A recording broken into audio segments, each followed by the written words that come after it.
Imagine for a moment that somewhere in the middle of Texas there was a large, foreign military base.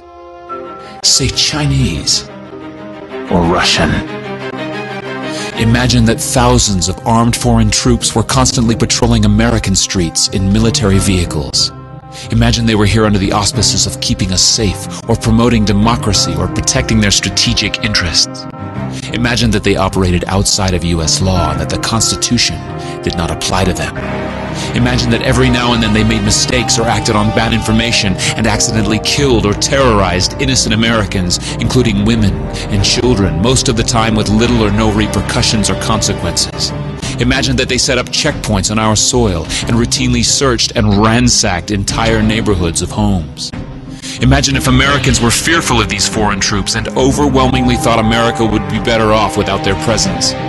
Imagine if some Americans were so angry about them being in Texas that they actually joined together to fight them off in defense of our soil and sovereignty because leadership in government refused or were unable to do so.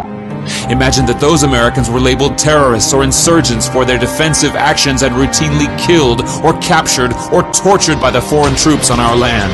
Imagine that the occupiers' attitude was that if they just killed enough Americans, the resistance would stop, but instead, for every American killed, 10 more would take up arms against them, resulting in perpetual bloodshed.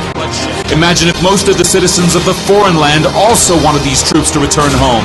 Imagine if they elected a leader who promised to bring them home and put an end to this horror. Imagine if that leader changed his mind once he took office.